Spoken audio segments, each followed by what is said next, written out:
right, it is currently 5:36 on Wednesday, June 17th. The Planning Board for Somersworth will come to order. Anna, could you please call the roll? George Gilmet. Jason Berry. Here. Jeff Wittezinski. Jeremy Rhodes. Here. John Splain. Here. Mark Richardson. Here. My apologies, I'm not sure off the top of my head who is a non-voting member, but I believe with the number of folks we have, everybody who's an alternate would be appointed as a voting member for the evening. So all present can vote. All right, first item up is the approval of the minutes from May the 20th. Do we have a motion? Mr. Richardson? So moved. Okay, motion by Mr. Richardson. Any second? Wasn't here. Okay. I was here, so I'll second. All right, all those in favor? And abstain. Okay. All right. Okay, with that, the meeting minutes are approved. Committee reports. We do not have a representative from the council here tonight. Other reports? Mr. Richardson, SRPC? Oh, from the Regional Planning Commission, we have the presentation. Yep. So, I'll say no more. All right. All right. Thank you.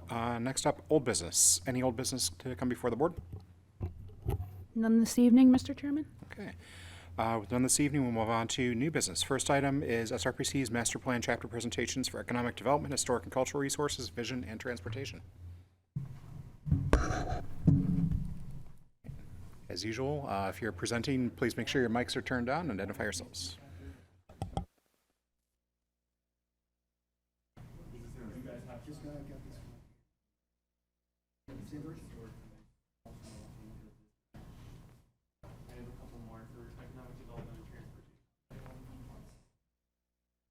Transportation? Yes. Because it's, yeah, I have new transportation. Do you want economic development?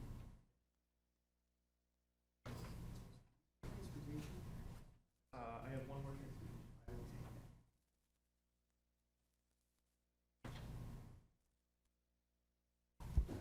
All right, so good evening. I'm Mark Davey. I'm with the Stratford Regional Planning Commission. I'm joined by my colleagues Colin and Michael. You've seen a lot of us this year. We're happy to be back. This has been such a pleasure to work on the master plan, and we're so happy to be wrapping it up with you guys tonight. Go ahead. We had 4 chapters that we updated this round. We completed the housing chapter in late 2024, late 2023, and then land use and natural resources in the middle of 2024. And now we're into the next 4, which are the vision, transportation, economic development, and historic and cultural resources. So we kicked off outreach late last summer. We did a community-wide survey, also in tandem with the zoning project that we've also been working on in the background. So we'll be hearing more about that next month. And then we had the big community forum some of you attended in November. So, and we've been in constant communication with the planning staff, and it's been a pleasure. So I'm going to kick it off with the vision chapter. Go ahead. So the vision chapter is one of the only required chapters under state law, along with land use, and it's sort of to get the big picture when you're undergoing a master plan update.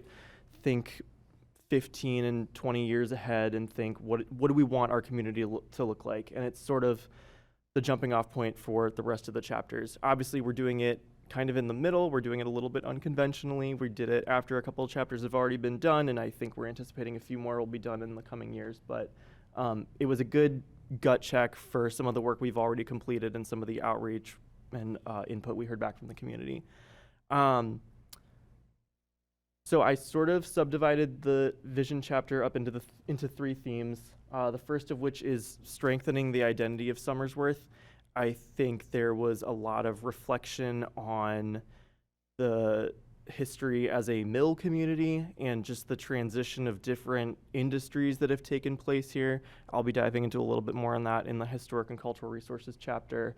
But then as time and land use patterns have gone on and how our greater region has evolved, I think one thing I heard over and over from the community was this idea of the 2 Somersworths, where we have our mill and we have our old town down here by the river, and we have sort of our suburban Route 108 corridor on the other side with Dover and Rochester. and just how the evolution of owning vehicles and the way we've built housing has shifted on that side of the community. So all this to say, people were interested in talking about their neighborhoods and what they found most appealing about them and how to name them. Some of this was a little bit more of a conversation we were having as part of the zoning project, but of course it bled through to a lot of the conversation going on around the historic districts and what people expect of the Historic District Commission. And I'll touch on that in a little bit too. Sites and assets, people were really excited to talk about what they like about living here. There were some people who said, I kind of accidentally fell in love with Somersworth. I ended up here because it was the most affordable place to live, whether that was 3 decades ago or after the pandemic. But people have said, I wish this piece of green space, or I wish this attraction was still here. I think it would make a really great day trip destination within the broader region and within southern New Hampshire. So there was a lot of talk about how can we enhance our green spaces. I didn't include a map, but there's a kind of a belt of wetlands that surrounds the downtown, and people were saying, how can we get some more trail work and trail integration going? You can go. The third theme that I found was, again, part of this greater regional conversation and this, how can we work better with Dover, Rollinsford, Rochester, and even Berwick, Maine, across the river. People are very interested in Berwick. People have seen the growth just across the river. I think one of the conversations I had with this group or another group was about when Domino's came to town and whether they were gonna move to Somersworth or Berwick and how they landed on that decision. I picked through some old maps just to see what did the Willand Pond area and the Weeks Crossing and Route 108 area look like. It stood out to me that that's always been sort of a key intersection within the 3 communities, and pre-Spalding Turnpike, what did Route 16 look like when it was still just a 2-lane road on that side of town? So that was sort of where I left things with the regional conversation.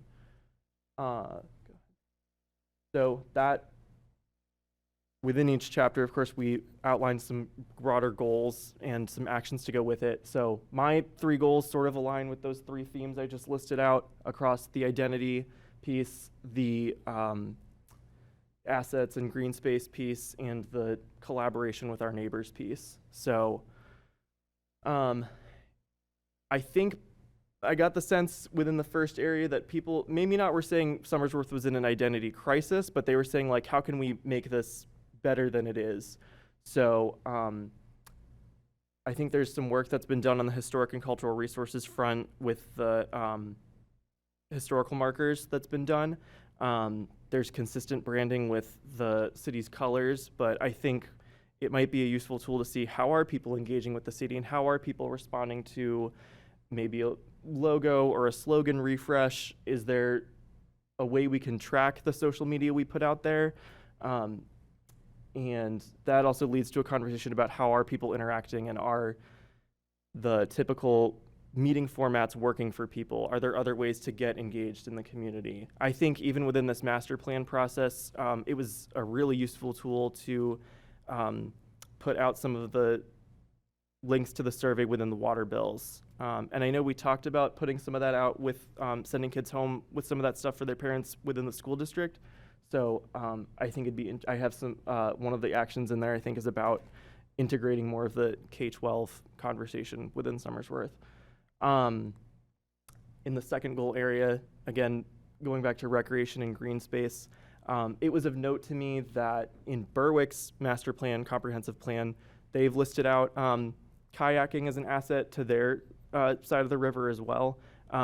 They actually cited the Mast Point Dam as kind of a perfect turnaround spot if you were going to go out from their kayak launch out and back.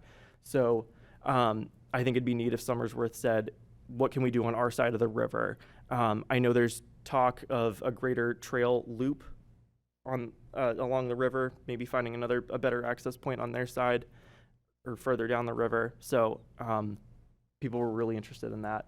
Lastly, with the regional collaboration opportunities, I'd be interested in maybe some small area planning, which is a way we can sit down with namely the Weeks Crossing area and down here in the two downtowns. I think it's a way to do some joint planning between more than one municipality and say, where do we line up on what we want to see for this specific area? We've already nailed down what we want out of the master plan. Somersworth is going through several consecutive master plan updates. Berwick is just about wrapping up their comprehensive plan update. Dover is about to enter their transportation master plan update. So I think the timing is kind of perfect if you wanted to dive into some of these specific areas of town. So that's where I landed on the vision chapter. I can take questions now, or we can keep rolling. Any questions at this point? All right. Great. Huh? Okay. Unfortunately, Carrie, who worked on the Historic and Cultural Resources chapter, couldn't be here tonight, so I'm going to do my best on the Historic and Cultural Resources front. So I think the two themes that Carrie took away from, and us as a group in some of these neighborhood conversations took away from this whole process was, A, how can we enhance the history that Somersworth has downtown with being a mill town and some of the great events that are already throughout the year on Market Street and elsewhere in the city. And then what can we do with our historic district? My understanding is some of the input we got was people find some of the regulations maybe not quite as consistent. It might be difficult for households of different income brackets to address some of the historic character specific things that people want to see out of that district in town. So there's quite a few recommendations in there about how we can address some of the historic district piecemeal. Yeah, so there's some specific areas in town that people would like to see addressed. I think people were really excited for the 300th anniversary. I know I have chatted with Mr. Richardson about that a little bit and how different communities have handled their anniversaries. It seems like a lot of towns in the Seacoast have gone through a 300th or 400th anniversary recently, and a lot of the towns build off of each other. Somersworth was part of Dover, and Rollinsford was part of Somersworth. Did I get that right? Thanks. So I think people want to see the communities build off of each other and use that as a visioning tool for the future. And then the second area, of course, is the historic district. And we're doing a little bit of this with the zoning project going on the side with the Housing Opportunity Planning Grant, but my understanding is there is a grant in the works for some of these specific design guidelines that the city is looking to in the future. So I'll pause again for questions on the Historic Cultural Resources chapter. I can take notes to bring back to the team. Great. I will give it to Colin to talk about transportation. Evening, everyone. Nice to see you again. My name's Colin. I worked on the transportation chapter. Go for it. My bullets are as minimal as possible, and they're expanded on in the chapter. Safety being priority one, and focusing on eliminating the crashes that kill and injure people. There are lots of tools out there to work on that, and SRPC is here to help. Using infrastructure to manage speed. Signs and paint don't stop a vehicle unless that person is conscious about it. The other theme is designing a walkable, bikeable Somersworth, speaking to that small town, small city feel where folks, a vibrant downtown, I envision people walking around, not cars constantly looping as much. So extending your already extensive sidewalk network to points, you could theoretically walk from downtown all the way down to Weeks Crossing on sidewalks, but connecting some more local destinations there. Lots of trails that Mark mentioned that could go to Rollinsford and potentially even a loop over into Maine. Lots of potential there. So that's an ongoing project. Next, please. Building transportation connections. Somersworth is right next to Dover, and in this region has the richest mix of modes available to the public in New Hampshire, with C&J, Amtrak, Coast, Wildcat, and there are multiple demand response transportation services for folks with disabilities or seniors. You've got a freight rail line coming through town. All of those are resources to be built upon. There's some details in there about the demand for public transit that has been increasing, especially as New Hampshire's senior population of folks over 65 is increased. And state resources have not risen to match that demand. It's currently being floated by local resources and federal dollars. And a recurring theme throughout the chapters is the potential for shared, economic benefit with Berwick right across the river and connecting the two communities as they grow. Fourth theme, similar to what Mark was talking about with Somersworth's identity and that downtown core. A lot of folks seem to speak to quite a level of pride in the community and wanting to see it grow and being invested in its future. Especially with the Mill District having a lot of potential for mixed use, and it sounds like plans are afoot, and improving that connection across those rails is going to be an important part, where there are limited pedestrian access currently and a couple of driveways. Next, please. Should be, so goals. Speaking to those themes, but I will note, as I was reading through this for the umpteenth time, I don't know why I didn't put transportation safety, which I think is goal 3, as goal 1 to match everything else. So I might flip those around if that makes sense to you. So enhancing that connection and building on the public transit network, and again, that Somersworth Berwick pairing, I just see, folks walking back and forth for dinner and entertainment from both communities across the bridge.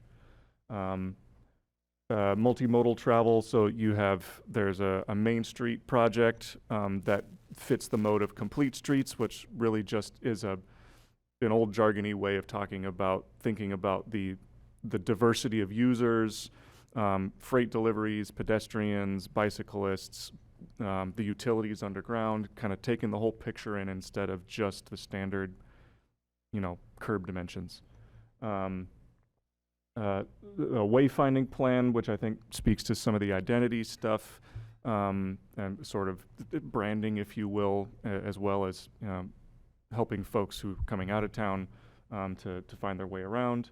I put intelligent transportation systems is sort of related to safety. That's technology in the road and in vehicles for safety, traffic flow. You have the backups going across the bridge here in the evenings, and then speaking to that walkability for foot traffic in and out of the door of the local businesses as much as vehicle traffic on the street. Next, please. So I would recommend elevating goal 3 to become goal 1 just for continuity. The picture on the right is from the analysis we did of sidewalks throughout the region and their level of comfort and safety for pedestrians. That was a comprehensive analysis, and we can use that to drill down. And in speaking to Public Works, there are all kinds of plans afoot for sidewalks in the future. Again, been mentioning using physical infrastructure to reduce traffic speeds, and the city staff and other folks have talked about a specific guide. So your street designs are catered to the context. So you have a different design for a neighborhood versus your arterial connector down, New Hampshire 9 or High Street. Access for the greatest range of residents. It's aspirational, but having, full accessibility for major destinations. So that comes through an ADA transition plan, and then increasing the options for demand response transportation for folks that can't drive on their own. That demand for those services just continues to increase, and Somersworth is quite well situated in terms of the overlap of different services that are out there, and there are at least 5 or 6 agencies that provide that type of transportation. Last one, speaking to that kind of identity and enhancing areas that have been underdeveloped. Taking what was successful in the downtown as far as the streetscape and kind of replicating that throughout town. I hadn't been working at SRPC that long when you all finished up the Main Street project, and we came out for some before and after photos, and I really like that picture on the right as far as separating the vehicle traffic from the pedestrians, and it just creates a really nice place for people and those businesses, as far as the green space bullet there.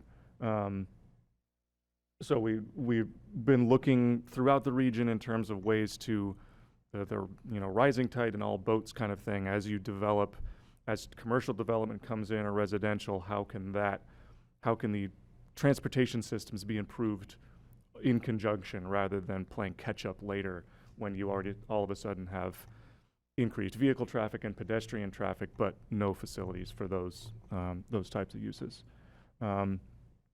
Street side dining, just thinking of a vibrant downtown with people walking around and eating outside on a nice evening like this. How can that more places like that be implemented? And then, as you remember, we did a parking study back in 2025 with a few recommendations that we would want to pull into this and continue as a separate operation. I think that's my last slide. Any pressing questions?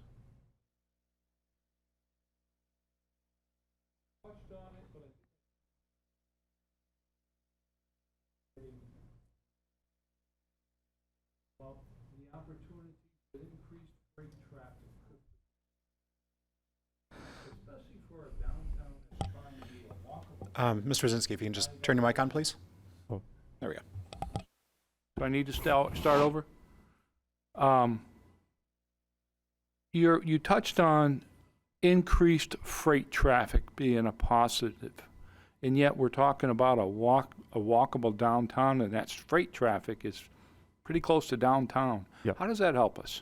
So I hope I spoke to the opportunities to be balanced with potential impacts. The New Hampshire North Coast line, whenever I speak to the folks that run that, there are opportunities for long-term future, something like a facility either in Somersworth or Rochester where trucks can literally be picked up and put on the rail cars. They have consistent demand for gravel. The propane that gets run on that train, that guy, it sounds like there's more capacity just waiting if the CSX line is improved. So there is potential for increased freight traffic, which could, or capacity for freight movements, which could benefit Somersworth businesses. But as you point out, how can that be balanced with freight trains? If you have more of them or heavier loads or more dangerous loads going through your downtown, that needs to be planned for, especially if you have an improved downtown mill area with more pedestrians going across to businesses and residences. So I was trying to speak to more of an opportunity to be balanced with potential impacts to avoid just more freight coming through without considering the impacts. So, yeah. Thank you. Other questions? You, me? All right, thank you. more comments than questions, okay? I'm going to roll my thoughts together between vision and transportation because your presentation really hit it on the head there. Starting with vision, right? I think you said it best. We're going through an identity crisis. We don't know what the hell we want. We don't know who we are. We don't know what we want to be. If I could put a label on it, we are the city that connects Dover to Rochester. We are the city that connects Dover to Berwick. Awesome, right? What is that? To me, we are a residential town with nothing to offer. This vision gives us the ability to say, what do I want to be when I grow up, right? It's important. And until you know what you want to be, we're spinning our wheels. You know, you look at your neighboring towns, the successful ones. You know, you look at Portsmouth, what are they known for? They're known for tourism. They're known for shopping. They're known for food, entertainment. Okay, we're not Portsmouth. Dover, I mark them as being the quaint town. They're small. They're a small town with a big town vibe, but you still feel like you're in a small town. Shopping, food, you know, something to emulate, right? Berwick, they're kind of like us. They're a bedroom town coming up. I think they're starting to figure out what they want to be. That development is really good for that. I still don't know what we are yet, and I challenge everybody. Let's choose. Let's figure it out, right? You know, but one thing I do know is that I do not want to be the town that's like the next town over. Be something special, something that's unique to you, right? Maybe Somersworth becomes the place of entertainment, right? I'm a musician, right? I play bars every weekend, and it's fun. It's a nightlife. Dover doesn't have a nightlife, not really. They have bars, but they don't have the night scene that Portsmouth has. You know, that could be something that's unique to us. You know, cater to the night crowd. Anyway, moving on to transportation.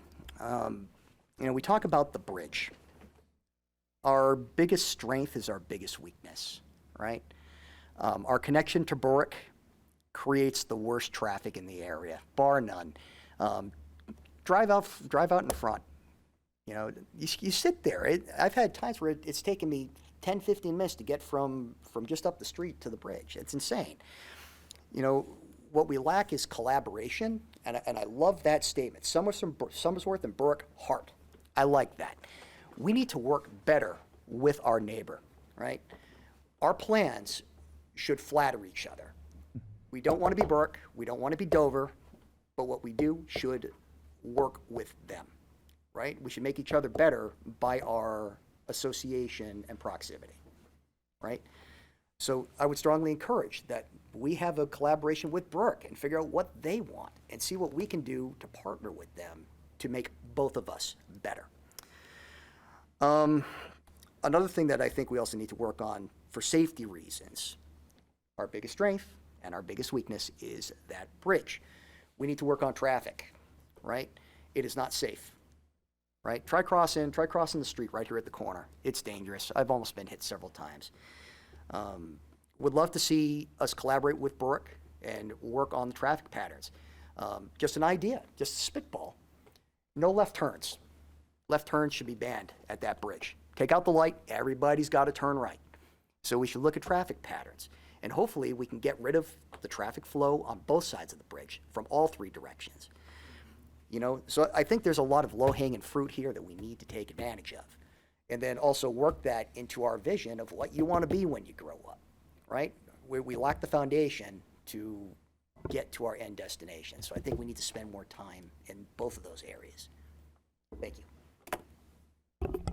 Thanks, Terry. Mr. Spine, then Mr. Richardson. I just totally agree with you because you touched point like how can you make downtown more walkable, but when it comes to traffic, you have the high street, which has like the most traffic in the town, and it cuts through the downtown. So first, how can we address, for example, the Salmon River and the downtown, which is like an asset, but I don't see any like solutions when it comes to how can you incorporate the river into the downtown, any kind of solutions, because it touched point here that it is a great asset for the city, but doesn't really give any solution how you can incorporate that into the downtown. So this is one that I like to address.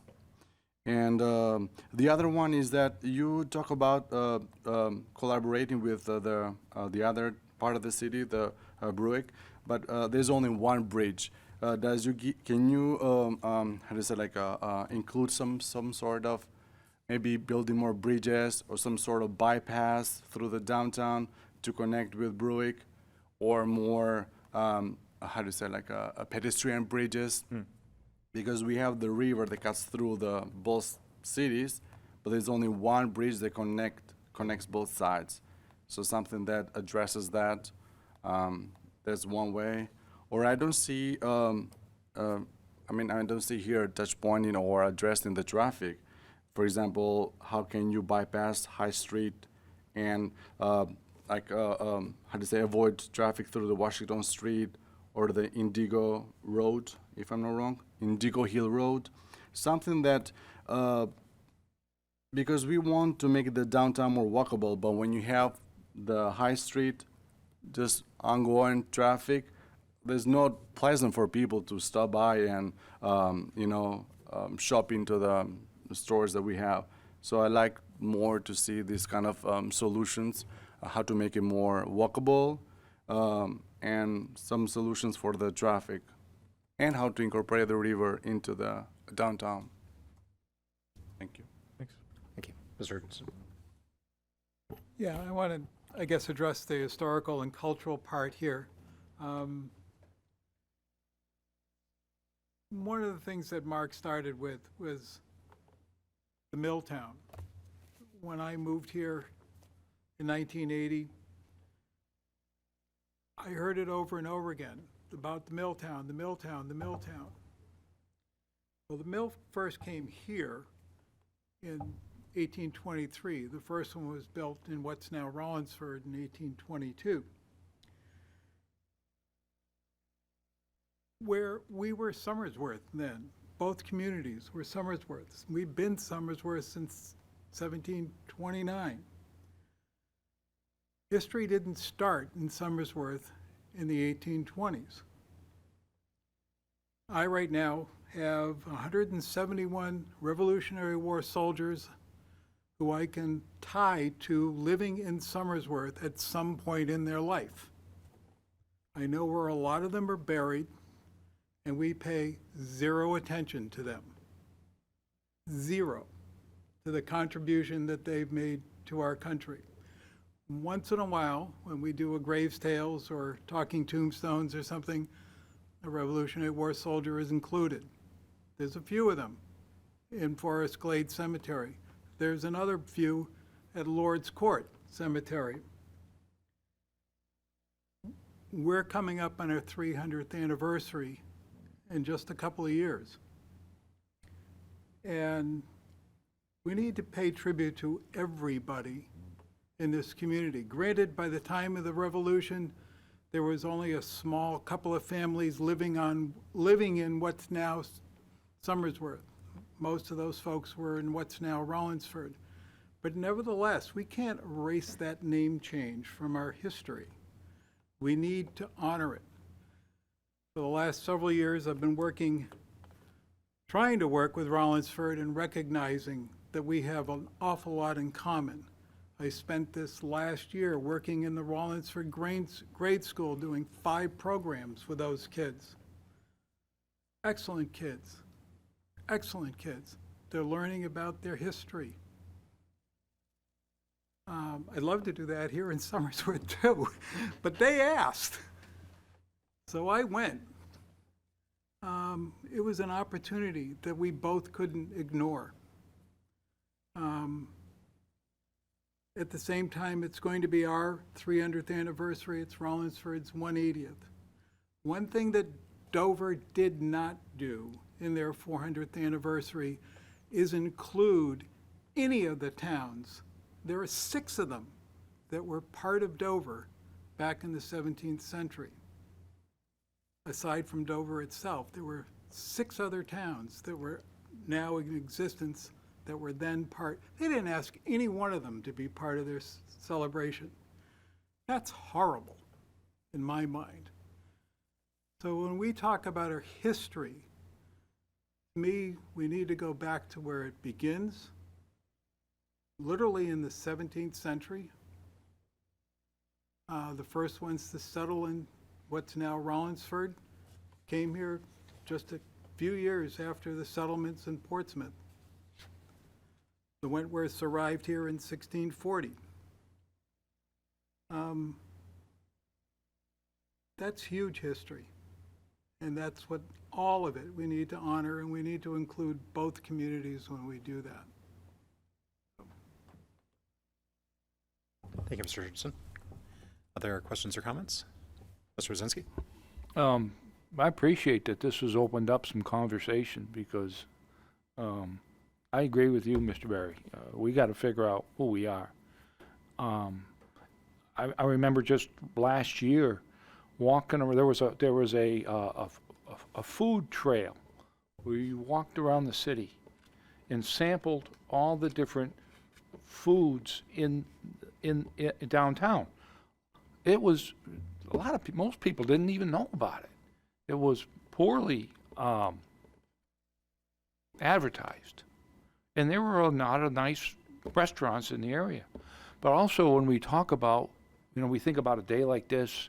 Of course, we only get about 30 of these days a year, where everyone's having ice cream and walking around and shopping. What are we shopping at? Most people get their stuff from Amazon. So the devil's in the details. What are the stores that we're going to? What are the restaurants that we're going to? And I think that's where we need to think about. And us in the planning board, how do we want to steer that? So it's a comment. There's no solution to that yet, but it's something that is important enough to think about. And I also want to say about, you mentioned Portsmouth. Portsmouth's got a tremendous history. But also, if you walk around downtown Portsmouth, there is an underlying piece of artists, community, going on in a lot of these towns that are being resurrected. And I think we're missing an opportunity with some of our festivals in actually generating music and art on a more regular basis. So. Thank you, Mr. Wazinski. I would just underscore a couple of those comments. I think Mr. Berry is absolutely right. We do need to determine exactly what we're going to be and what we are. As a city, we have been kind of that in-between place. We're physically the smallest city in the state, and that's, I think, led to us being a compact mill town, a farming community first, that split off of Dover, turned into a mill town with the boom of the Industrial Revolution in the Northeast, and then kind of becoming a bedroom community as the mills declined. We're at an opportunity to reinvent ourselves now and recognize where this city has come from, but also where it goes. Talking about the cultural components, absolutely. One of the things that drew my wife and I to the Seacoast and staying in this region after we both graduated from college was the arts community that exists around here. And that's something that can be taken advantage of, whether that's murals, whether that's public art installations, whether that's encouraging a thriving local music scene. We have at least 2 musicians on the board. I live next to another one who plays out frequently in town and around the area. And there is that scene if we choose to attract it. Dealing with some of the underlying infrastructure components. Traffic is an underlying problem, and it's difficult to put another bridge in. It's a huge amount of capital that has to go in for that. But if we can increase the volume of what can safely flow over that bridge, whether that's working with Berwick to convert their side of that into a rotary, as much as people hate those, they do increase throughput, whether that's timing lights, whether that's preventing left turns to reduce the risk, to free up traffic flow on High Street. What we've been provided with here, with the work that you've done, is a toolkit. We have the foundation to make decisions about what we want our community to be, about how we interact with our neighbors, how we highlight where we've come from and where we're going. The amount of work that you've clearly poured into this gives us the tools to be successful as we make those decisions. That's great feedback. Thank you. Thank you very much. We have one more. Oh, yep, we have economic development, right? Yep. Good evening, everyone. I'm Mike Polizzotti, planner at SRPC. I won't take up too much more of your time because the economic development chapter does draw a lot on some of the other chapters, given the interesting intersections between vision, historic cultural resources, transportation, and some of the past chapters that were done as well. But I do just want to start with what we heard and what's kind of interspersed throughout the chapter for economic development. So the city doesn't have an economic development chapter. So this was really an exciting time to kind of develop that vision for Somersworth. And we asked several questions throughout workshops, surveys, engagements with you all, and some other efforts to really try and paint a cohesive picture of what people think of the city. And we heard a lot of very thoughtful in both directions feedback. People were very frank and honest about what they thought. Some of the comments that are interspersed throughout the economic development chapter are up there on the screen, along with some kind of key words that people were using to describe Somersworth, like bedroom community. A lot of people saw the positive things in Somersworth, and a lot of people highlighted some of the struggles of the city. But Somersworth has a lot of really great things about it, and people highlighted that throughout. So the city has really, really great bones in terms of its built infrastructure in its downtown, along its key commercial corridors, and a lot of really, really rich history as well. So the economic development chapter, like the other chapters, is divided up into several different themes that collectively represent the vision for economic development in Somersworth. And for this chapter, there were 4 main themes that were identified. And we've discussed this over several meetings. We've refined it a little bit. But what was kind of landed on for this version of the draft is a theme centered on the downtown of Somersworth, how to make it stronger, how to make it more vibrant, more walkable. And we highlight different tools that the city could utilize in that section of the chapter and different strategies like placemaking and different things like that. The second theme is really supported on supporting local businesses that are here, attracting new businesses to the city, and supporting the workforce and the workforce pipeline, including through the school system. So ensuring that there's that talent development that matches what businesses need in the city, and can also be forward-thinking and can meet the needs of the future as well. The third theme, is really focused on ensuring that there is still robust economic development continuing beyond the downtown area, 108, Route 9. Different things that we discuss in this section are connectivity to these different areas, ensuring that there's multimodal transportation. And we also talk about some tools that could be leveraged to strengthen economic development in these areas, like the existing ERZs outside of downtown, and then the potential for adding more in the community. And then the fourth theme, which really overlaps nicely with the other chapters, is this constant discussion about identity, specifically with the lens of what is the economic identity of Somersworth. And within this theme, we also talk about the importance of creating strong regional partnerships, and we call out Berwick pretty directly as an opportunity to really build strong ties with, whether it be through wayfinding and connectivity over the bridge, leveraging some of the investments that they're making across the river to redevelop their downtown, and how can Somersworth complement that, and really just highlighting that relationship with the community across the river is important to economic development in the city. So from those 4 different themes, 6 goals were identified, and they fall into those buckets of strengthening downtown, strengthening the workforce and business support, encouraging development along those key corridors like Route 9 and 108, establishing an economic identity for Somersworth, and then also building that partnership with neighboring communities. I did not put the action items on the slides because we developed 25 of them. Building off of some of the comments of the board about a toolkit or a kind of a implementable guidebook, we hope that a lot of the things that are discussed in the action items are considerations that the city can make to improve economic development. I'm happy to answer any specific questions folks may have, but I do know that some other comments related to like leveraging the river and some other things are addressed in the actions in the economic development chapter. Thank you. Any comments or questions from the board at this point?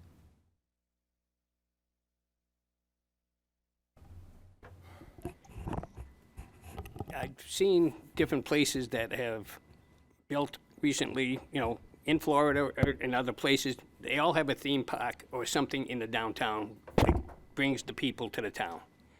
I think that's something we need to work on in this area. I agree with a music venue or something like that occasionally in the downtown, and, we need to bring the people more together. There's no question about that. And as far as the traffic flows, I know we're off of that, but what about a one-way system into the town? This, with boggling up on High Street, definitely not gonna eliminate that, but at least it would eliminate twice as many cars if it was a one-way, loop around the city.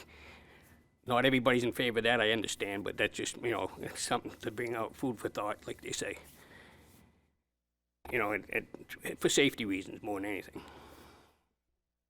We did hear that comment several times throughout, especially, how do we route traffic in a safe way? And it came up so much that it is, I'm not sure if it's implemented in transportation, but it is implemented here as a consideration for the city to think about for economic development.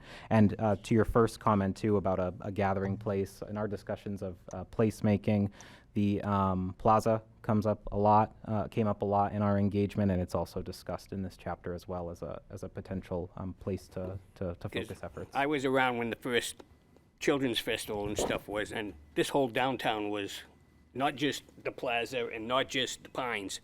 I mean, it started at the bridge at Market Street, and, it went all the way down Main Street. I understand there's not a lot of people in town now, but that was one big affair at one time.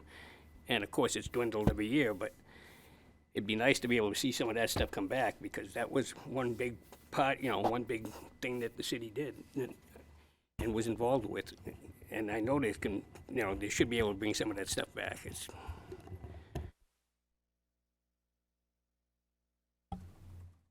Comments? Just explain. Yeah, I support the idea, like if there is some sort of idea behind revitalizing the plaza to have some sort of different kind of gathering throughout the year, that would be nice to incorporate that into the economic plan. Thank you. Okay. With no other comments, I'd just add on there, if the first pieces we discussed tonight are the what, this is the how. These changes don't happen without funding. And the economic development chapter gives us the tools on funding those. So, thank you.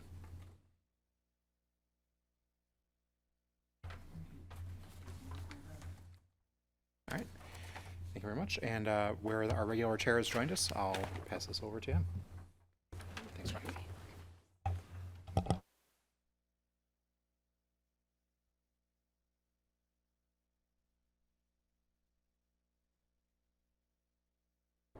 Thank you. Thanks for your time.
I could have been doing this.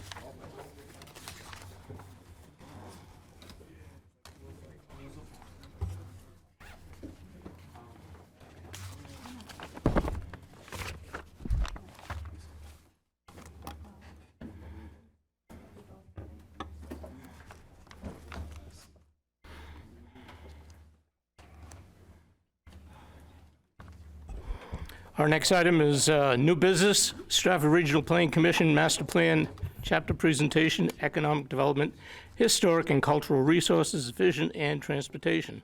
No, we just did that one. Sorry, Ron. It's B, the public hearing for the Somersworth Public Library renovation. We move on to item B, public hearing for the Somersworth Public Library Renovation Project, presentation by Placework. Director Mears, has anything to add? Yes, thank you. The library expansion project consists of around 1,700 square foot building addition and renovation. The alterations to the site will address accessibility improvements to access to restrooms, the children's room improvements, and code compliance and ADA compliance. In addition, the following improvements are being proposed: a new elevator, a main electric service and distribution upgrade, new LED lighting and controls throughout the building, HVAC equipment replacement and control upgrade, new fire protection sprinkler system, upgraded extended telecommunications system, security upgrades, existing roof replacement, landscape improvements, and stormwater and drainage improvements on the site. The property is located in the business district in the form-based code area 3. This is just coming before us because it's a governmental use of land, and it's just for conceptual, and there's no action required by the board at this time. But they wanted to share the site plan and the landscaping plan at this time. And the team from Placework is here, along with city staff, our city engineer. All right, thank you. Thank you. At this time, I'd like to invite the Somersworth Public Library to make their presentation.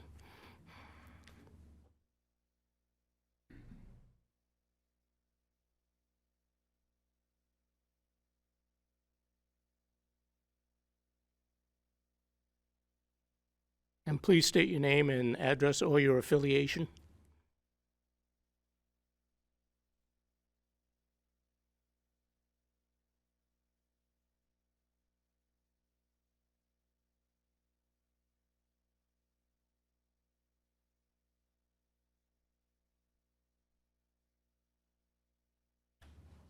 There you go.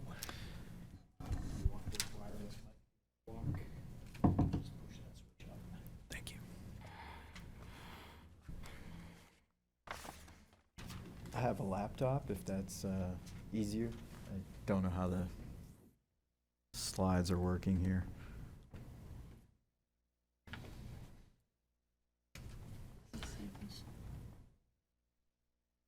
Okay, perfect.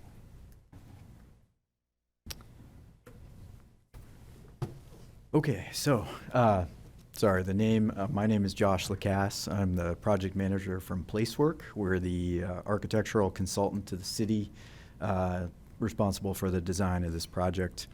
I have Alyssa Murphy in the audience, who's a principal from Placework, along with JJ McBride from Emmanuel Engineering with me.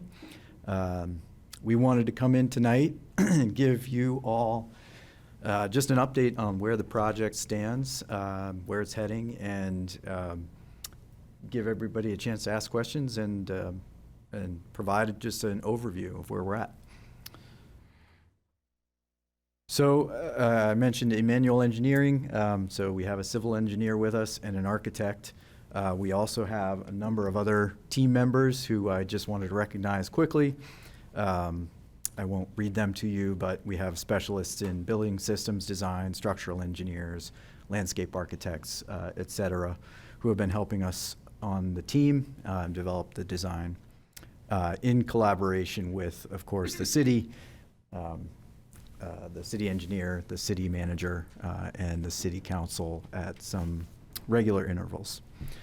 So just to give a sense of where this project has been, and you can tell the consultant put this together because I know that this project started in conception many, many years before 2021. But from our perspective, Placework, we were brought in 2021 with what started as an accessibility study for the library. It's one of the main challenges that exists in the library today is making the facility accessible for folks with mobility challenges. And so initially, we were brought in to study the the ways of making that happen.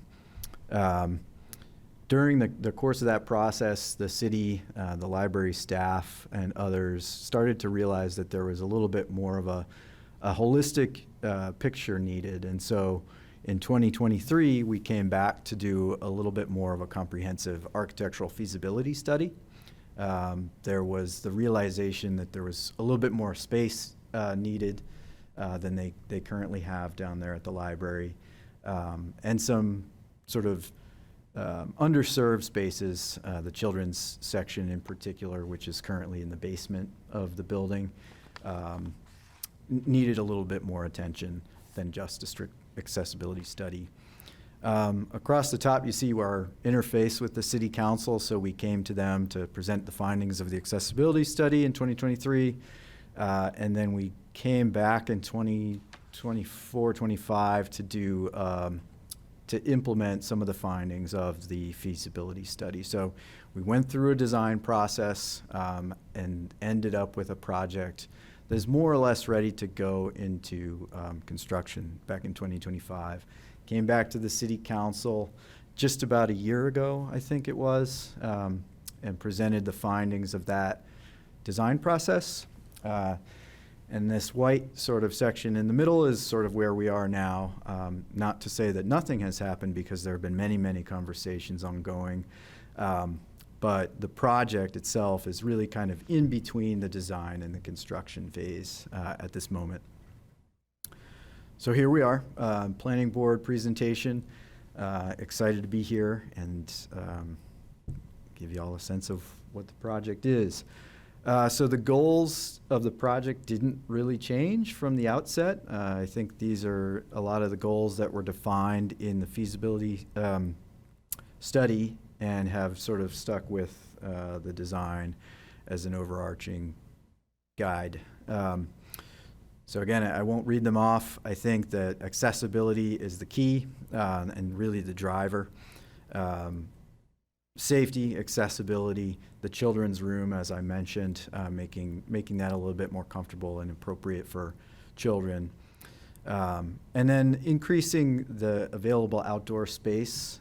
We really see a part of this project, and maybe it's a good segue from the planning presentation, but as a part of the downtown, there's a street front piece of this project, and bringing the library out onto the street, Main Street, which we'll take a look at in a moment.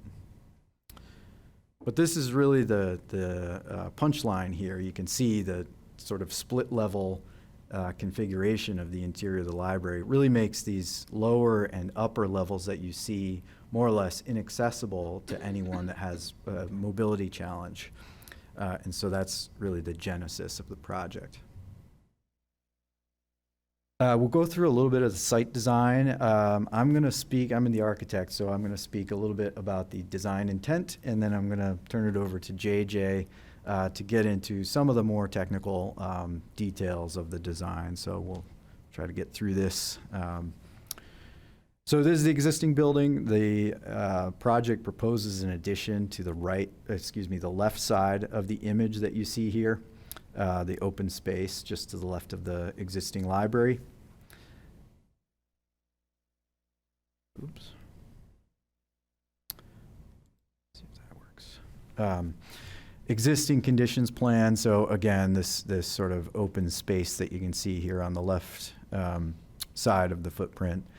A couple things to say about the existing site. I think most are familiar with the alley running sort of between the library and the post office.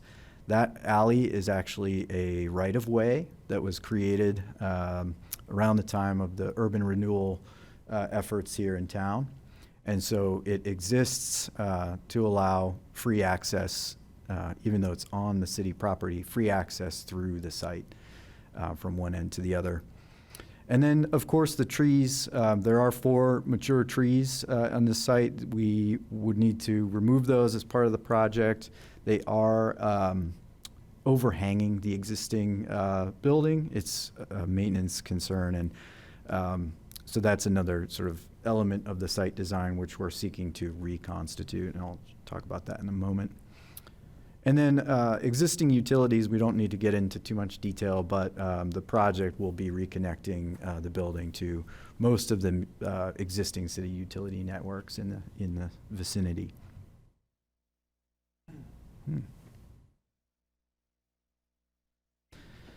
Okay, so this is the proposed design.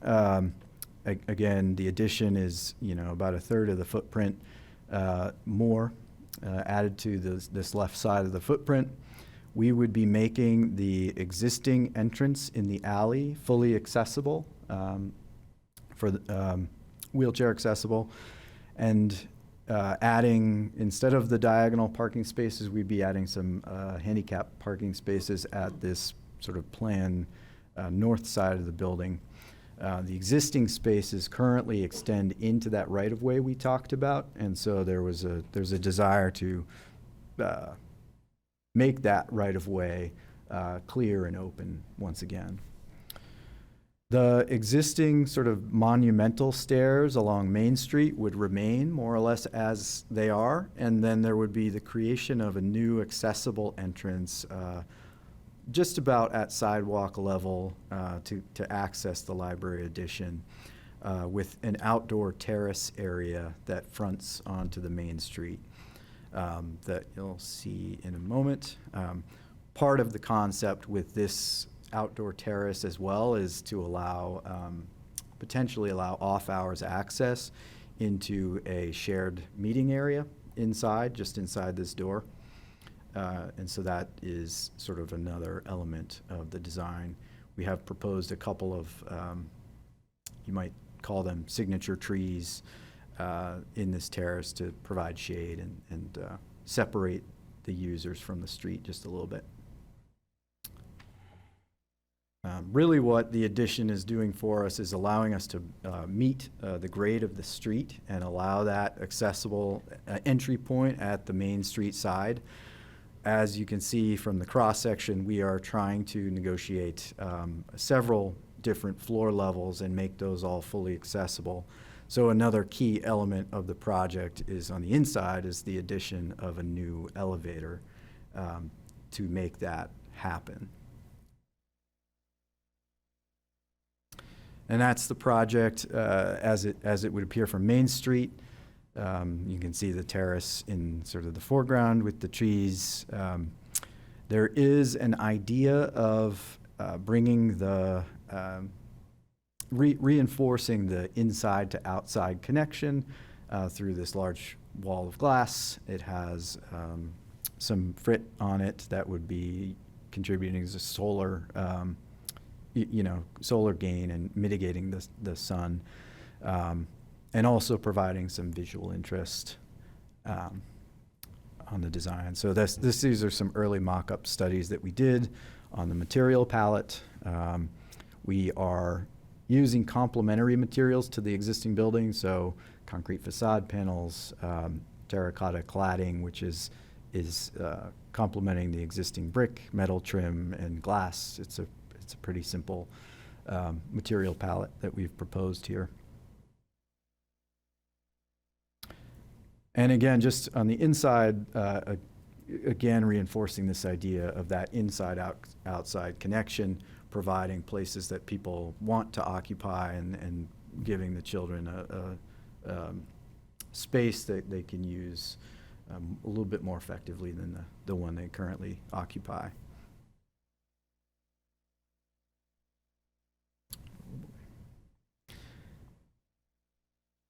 So this is the proposed civil site plan. I'm going to turn it over to JJ, who's going to talk a little bit about some of the technical aspects of the design, and then we can kind of take any questions that the board has. So as Josh said, I'm JJ McBride from Emmanuel Engineering. We're the civil engineers for this project. Josh touched a bit on some of the site work already, but so I guess I'll mainly be talking about the drainage. Before I get into that, I did want to talk about the parking a little bit. Josh spoke about the ADA the ADA parking spots in back, we're also adding one in the front here. He talked about the access in the front of the building. For access, we'll need to make that curbing flush with the road, so to improve access into the front of the building.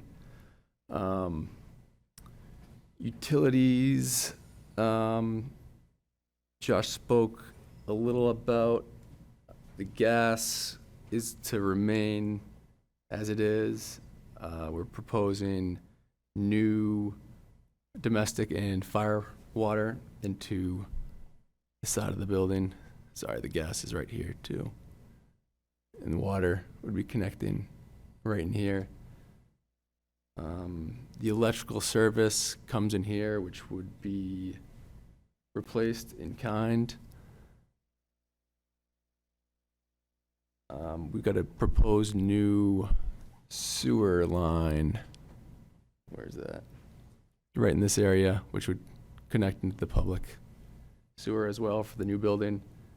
And then I'll talk more about the drainage, but we've got our overflow drainage pipe connecting into the stormwater in the middle of Main Street. So to handle the increase in impervious area, we're proposing a stone swale right along the new building there, which would also connect in with, there's proposed stone underneath the patio. So this is all kind of like a continuous stone area. Underground. Yeah, underground, under the patio. The patio is concrete at the surface. So none of that underneath would be visible. But so during smaller storm events, it allows water to be stored in that area and infiltrate into the ground. And then in larger storm events, we've got a series of under drains within the stone underneath the patio, as well as up the swale, which connects into Main Street, as I mentioned before. The water would be collecting. There's the parking in back. It kind of slopes down this way, kind of towards that low area near the what is that? I guess it's the south side of the proposed building, but plan west, I guess you could say. And so we've got a curb inlet there, which that would bring it into the stone. The new building roof water that connects into the stone as well, and then the patio would also run right into the stone. So it's pretty much collecting the proposed impervious as well as the existing in back.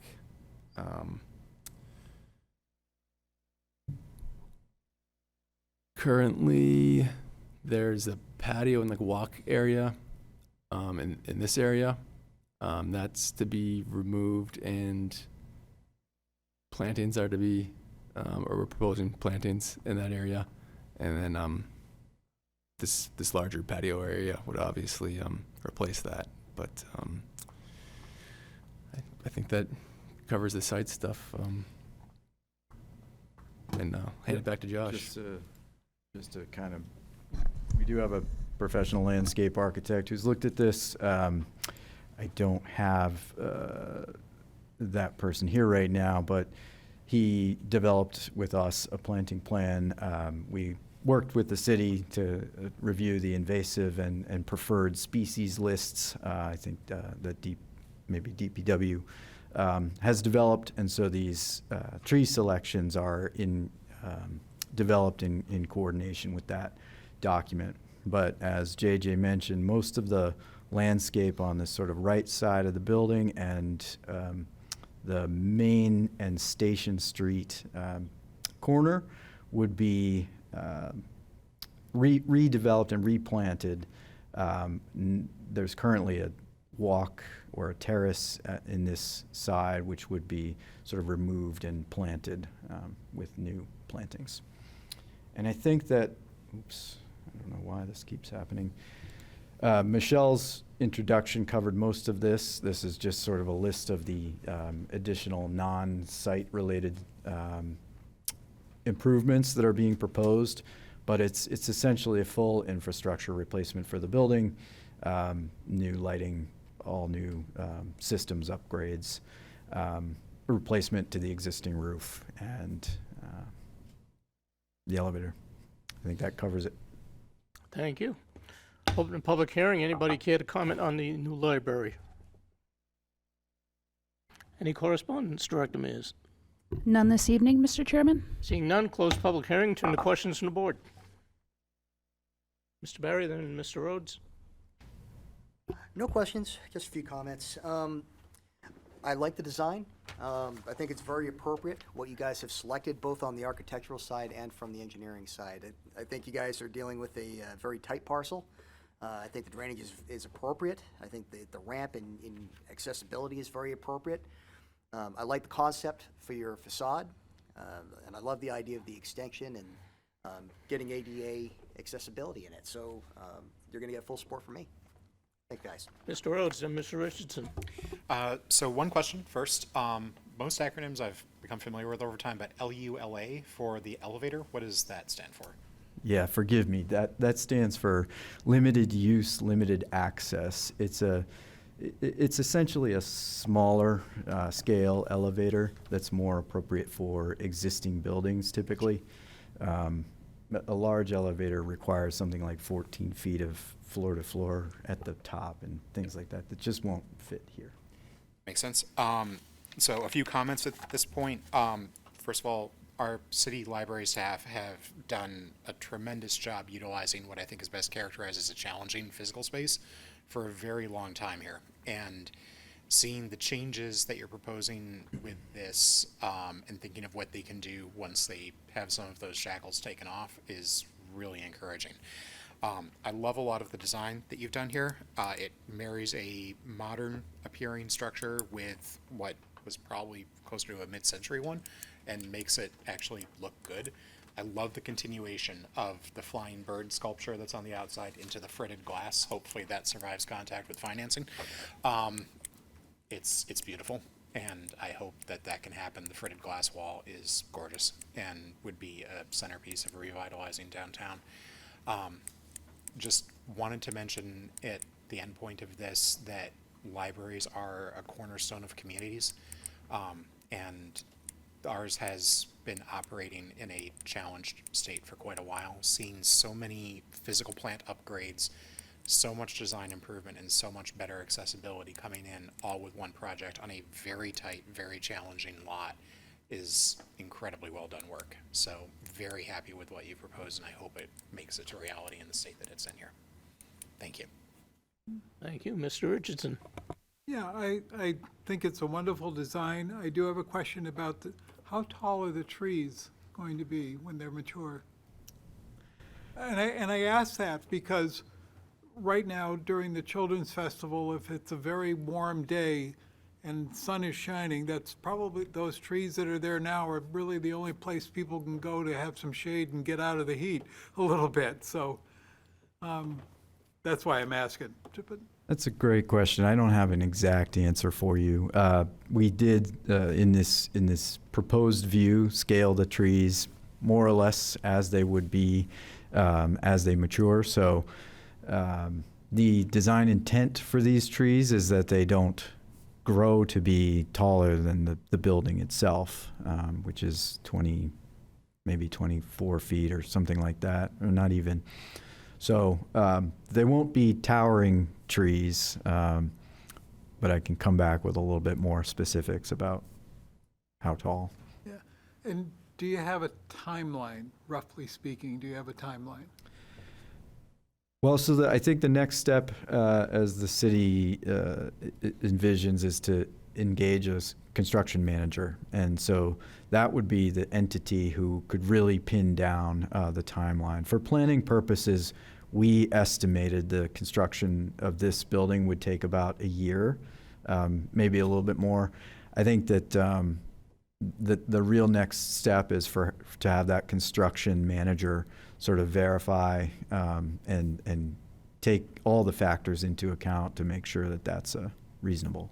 Yeah, I asked because it has been an issue that's been going on for some time now. People are looking forward to it. Maybe our city councilor here might have a better idea of timeline and can answer the question a little bit more, but that's why I asked. So, Mr. Witham, then Mr. Spillane. Thank you. Sort of on cue, Mr. Richardson, I was going to kind of provide a quick update on, maybe fill in a few of the blanks in the timeline that was presented. So City Council on Monday night did unanimously support a $7.3 million bond for this project that was based upon estimates provided to us by Placework. That now will allow the city manager to move forward with securing a construction management firm. We hope to do that by the fall, and by early to mid-fall, have the construction management firm work up a scope of work and numbers with a not-to-exceed price, or a maximum price, however they phrase that. That would be another juncture in this process where the City Council would decide on how we will fund this project. Again, 7.3 is a bonded amount. We are hopeful for some grants to soften that blow, and I think there's also a desire by several of us on council to use up to maybe even a little bit more than $1 million of fund balance to soften this even more. So the funding strategies, there are several in play, and I think that'll be a subject of discussion once we know what that not to exceed price is, once we have that construction management firm on board. But the hope is to, if you will, give this their formal green light sometime this fall, so that maybe some preliminary work starts over the winter, and then right into the construction season of 2027. So kind of spitballing a little bit there, but that's kind of where we were at. I do have a few questions, if I could continue. Any indication of any hazardous building materials in some of your preliminary work, asbestos, lead, is that something we're going to have to deal with? It is. There has been some study of that. There was a report generated. That work, or at least an estimate of that work, has been included in that forecasted budget that we provided to you. I would say, having worked with a few existing buildings in my career, you always find some, and so some additional or things you didn't expect, and so for that instance, we tend to include additional contingencies in that budget for unforeseen conditions, and so. Thank you for that. Yeah. And existing building, roof water goes into the existing stormwater collection system on Main Street. We're planning to maintain that, upgrade it, As far as the stormwater is concerned from the existing roof, we're going to divert that within the building and out through a new outlet to reconnect to that Main Street system after passing through the collection structure that JJ. Just an interesting historical story with regard to that. When we reconstructed the downtown, that rather aggressive project, the roof drain line into the stormwater system was missed, and after a significant rain event, there was a significant water backup, which then created a lot of exploration in the identification that we had an oops, and they forgot to connect the line. So I just mindful of that. I don't want that to happen again. So It'll be picked up inside the building. Excellent. Yep. No further questions for me. Thanks. Thank you. Mr. Spillane. I do have a question when it comes to the addition that you're proposing. The south side, is that the new entrance to the building, to the library? On the landscape, yes. Are you referring to this? Yeah, there's going to be a new entrance. It won't be used as an entrance, and there's still some, I think, operational discussions to be had with the library and the city about how exactly that door would be secured. It could be left open during business hours, but really I think it's an operational Because I discussion. was going to suggest like the ramp can be the opposite direction. Instead of going on the new building, you can go to the new existing entrance. Because you were talking about the risk, managing all that. So why opening that for, for people when you can lead the people to the existing entrance, Yeah, the difficulty is the amount of distance you would need to go up to get to this is about over 5 feet. Okay, so whereas that is different level than the existing one, right? Can you Correct. On the section that you on that slide? Yeah, so the existing entry is at this 195 level. The street is somewhere slightly lower than this 190 foot 8. So we're really meeting the sidewalk grade closer to the 190 foot 8 That's the reason elevation. why. Okay. Yeah. Okay. Yeah.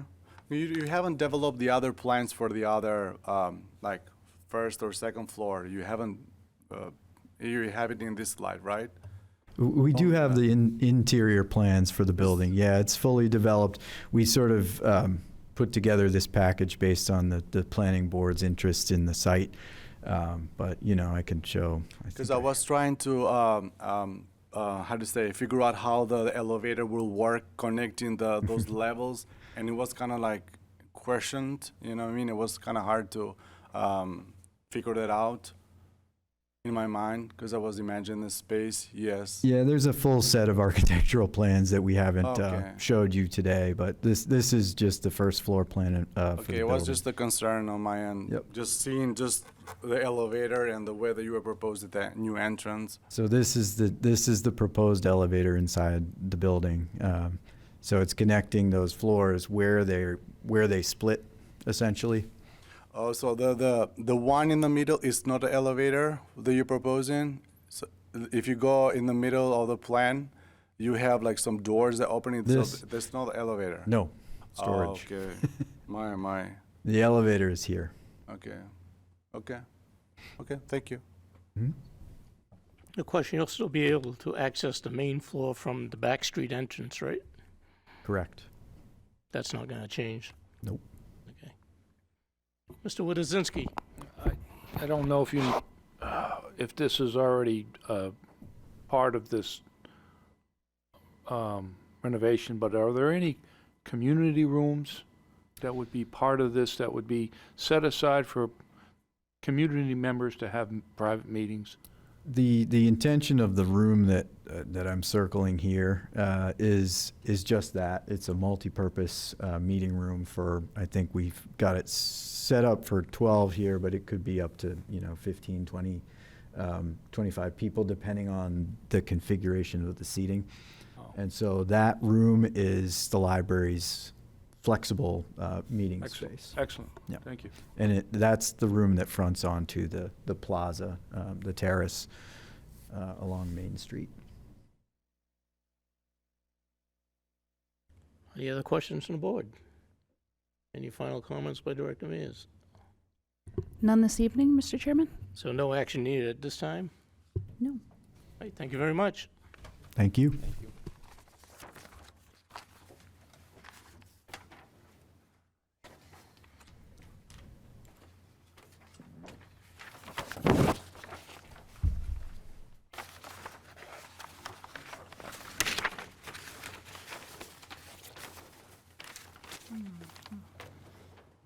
Item C, Civil Consultants New England is seeking site plan and conditional use permit approval for a 15,000 square foot industrial building with associated parking infrastructure on a property located at 24 Interstate Drive in the Industrial I District, assesses map 58, lot 6H, site number 02-2026, and CUP number 01-2026.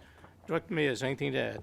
Yes, thank you, Mr. Chairman. The applicant is proposing to construct a 15,000 square foot single-story building for industrial use with office area with 28,000 square feet of new pavement with associated utilities and parking facilities. The applicant is seeking to continue the public hearing and application to the July 15th Planning Board meeting to address staff comments on the proposed development before it comes before us. So just looking for a motion to continue this application to the July 15th Planning Board meeting. Any comment by the board before we do the motion? Anybody have a motion? Mr. Gilmet? Go ahead.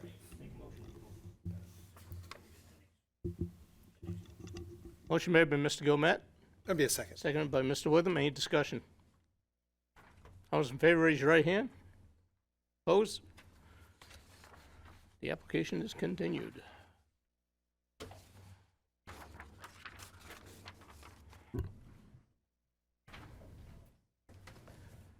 Item 4D under new business, David Carr, 7 Brew Drive Through Coffee, is seeking conceptual review for a drive-through coffee shop with associated parking infrastructure on property located at 196 Tri-City Plaza in a residential commercial RC district, assessors map 40, lot 5B, site number 06-2026. Director Mears. Yes, thank you, Mr. Chairman. The applicant is seeking a conceptual review comments on the proposed 510 square foot drive-through coffee shop. It's a coffee kiosk.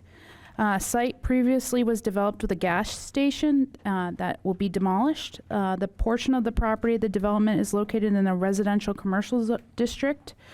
This use is allowed.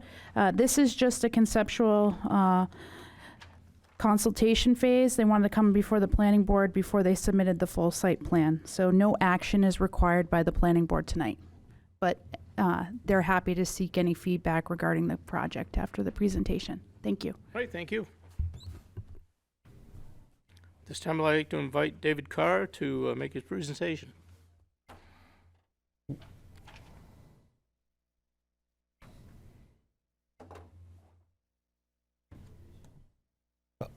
So good evening. My name is Tim Hool. I'm a civil engineer with BL Companies. We are the engineer, surveyor, landscape architect of record for 7 Brew Coffee. Mr. David Carr is one of their chief development officers.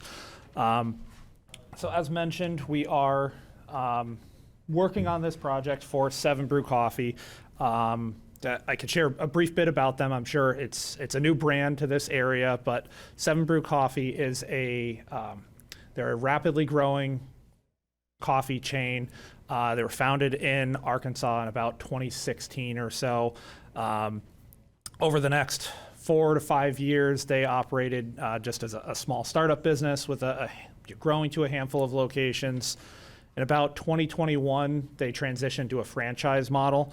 And since about 2021, they have grown to, I think at the start of 2026, there were over 600 locations, primarily through kind of the heart of the country, but they've been really expanding the last couple of years to kind of the Northeast, the Deep South, and out West.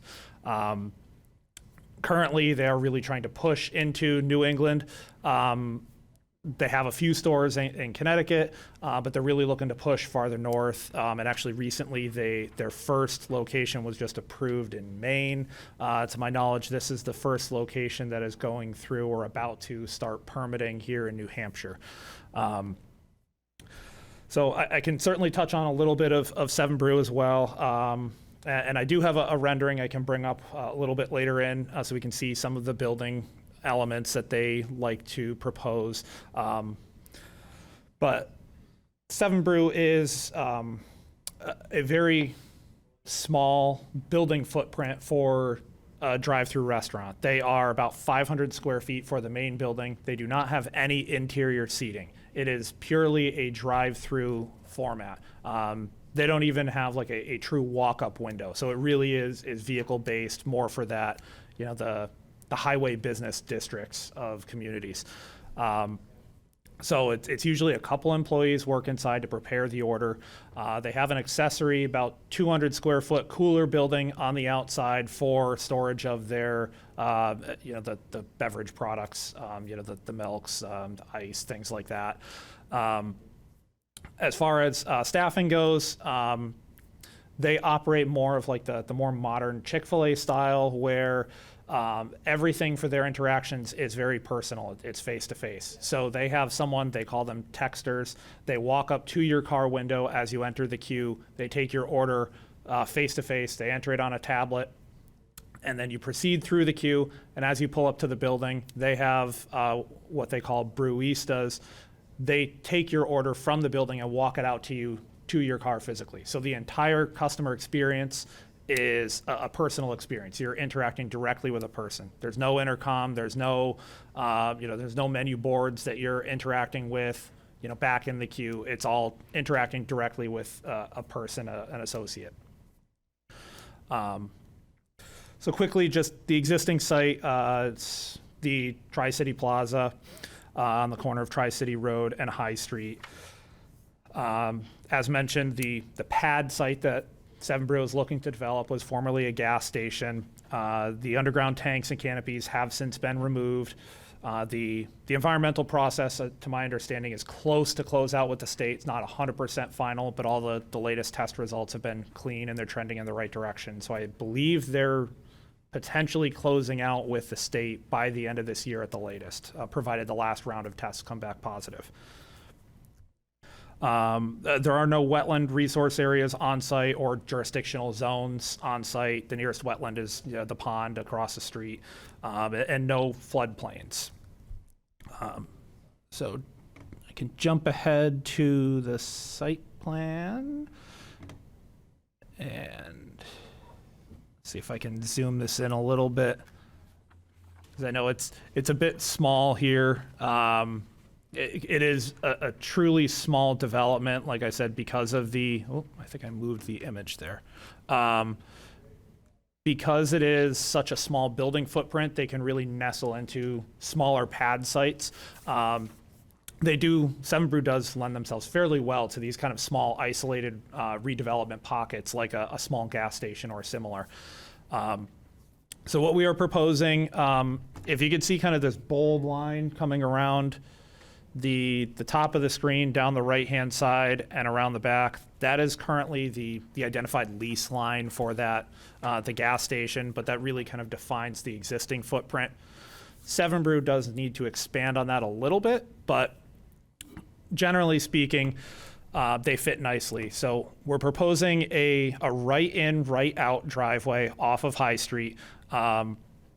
And this driveway would connect all the way through to the plaza behind, to their drive aisle, so that any traffic either entering or exiting from the southbound direction on High Street can enter the plaza through the signal just north of this, just on the other side of the Dairy Queen. They can enter the plaza, go through the plaza drive aisle, and then come into the Seven Brew site through this area. The queue entrance is close to the High Street side. Here we have lane 1 and lane 2 labels. That is the entrance. So as you enter, you would kind of circulate through the queue towards the south, around the back side of the building, and then up towards the plan right side. This is where that pickup area would be, where the brewis walk your order out to you. So you can see here in the center, it's a concrete island with the coffee shop building here, the 510 square feet, and the roughly 200 square foot cooler building. They do have a canopy that extends from the coffee shop. It extends out plan right over completely over the inner queue lane, and it extends over about 4 feet of the outer queue lane, just enough to cover that driver's side window. So as those brewis are bringing the orders out in inclement weather, they're under cover, so they're not getting rained on or snowed on. There is, as you come around the back, there is a pass-through lane or a bypass lane that builds for anybody who wants to exit the queue, perhaps they forgot their wallet, or it's a longer line than they anticipated, they would like to leave. They do have that ability coming around the back. We located the refuse container, the dumpster, up on the top right corner, trying to tuck it away from the queue lane so that as trash pickup happens, it doesn't impact the operations, it doesn't back up traffic out into the street. It's angled so that it can be picked up from the shopping plaza side, so it really is minimal impact from a traffic standpoint to the public way. And then we have 6 employee parking spaces located here on the far north end by the Dairy Queen. As I mentioned, there's no indoor seating, so it really is just employee parking here. They max out at 5 to 6 employees per shift, so 6 parking spaces is about what they need. We do show the required EV space, the one ADA compliant space, and then we have a striped crosswalk heading towards the building. Let's see, the setbacks are all in compliance with regulations. From a building standpoint, the closest is the High Street side. We have about 7-8 feet to spare in excess of the required setback. Parking, similar, the closest is the High Street side. We are more or less matching that setback, and it's actually an improvement on existing conditions. The paving on that side goes pretty much right up to the street line. Let's see. Quickly, a couple other minor items. We are proposing full site lighting, so when the application comes, we'll have a full site photometric plan with that. Seven Brew would like to request an LED ribbon light similar to a neon light around the canopy. I can show what that may look like or where that would go on the rendering in a moment. That's something I certainly would like to solicit any feedback you may have on that. I believe that would classify as a waiver that we would need to request for that. And then landscaping, we more or less have gone through the full design at this point, but I can share a brief bit. Let's see. So we do have a full comprehensive landscape plan that includes all drought-tolerant plants. Seven Brew would like to request a waiver from the irrigation requirement because strategically they have selected drought-tolerant plants. So we would like to understand if that's something you all would be open to. But as you can see, there's a fairly robust planting plan here with a number of shade trees. We have screening around the dumpster enclosure. Seven Brew typically likes a masonry enclosure around the 3 sides, so it is completely blocking sight lines, and then a solid gate on the front side. But the plantings around the back certainly help soften that appearance and further screen it even more. And then adding some shrubs along the street side between both the parking and the queue and the road to, again, further break up the appearance and soften the development. So just quickly, before I jump to the elevations or the rendering, generally Seven Brew facilities are open from about 5:30 in the morning until about 10 o'clock at night. Their hours vary slightly on the weekend. I do not remember those variations off the top of my head, but I can certainly get that information for the formal application. But generally it is 5:30 a.m. to 10 p.m. They do have a range of different beverage products that cater towards both mornings and afternoons, evenings. As I mentioned, 6 employees per shift is the maximum. Let's see. I mentioned the potential waivers, so there were a few we wanted to discuss. There's the neon tube lighting, which I can bring up on the rendering. The irrigation, They would also like to request consideration for this back area of the center island right here. It's a small area. They would like to request consideration for synthetic grass there. This is an area that, as the texters are walking up and down the queue, they do walk through that area very heavily. So with such a small strip, if it were to be vegetated, it would get beaten down very quickly, and the plant viability would be very low. They do want a little bit of green space there, so they request consideration for that. If not, we would likely look to making the entire island concrete, because again, it is a very heavy foot traffic area. If we were to vegetate that, whether it's plantings or grass, it would likely not survive well. If we were to put stone or mulch there, with the heavy foot traffic, it would get kicked out into the drive aisle and could become a trip hazard for the texters as they are walking up and down. We'll touch upon the architecture in a moment. The last item that we wanted to potentially discuss from a waiver standpoint was the requirement for a loading or delivery stall. We did look throughout the area. Pretty much all of these quick serve restaurants, we did not see any with a loading stall. Certainly, feel free to correct me if I may have missed one or two. Operationally, Seven Brew schedules their deliveries off-peak, and in many cases what they do where available is they have the delivery vehicle park in the bypass lane in those off-peak hours, so that in this location it would probably be here on the right side at the beginning of the pass-through lane where it kind of straightens out, so that the truck is out of the queue lane, so it doesn't block the normal operations. And they're also fairly closely located to the back of the coffee shop building where the dry goods and the products will all enter the building. So I think with that, I can jump to the rendering. So this is their prototypical rendering. It's not site specific yet. That's being worked on, but as you can see from this image here, their proposed finishes consist generally of more masonry appearance. It is Nichiha panels, so it's more of a prefab concrete panel, but it is imprinted and colored to look like brick above, more of like a stone pattern brick above, and more of a traditional brick below.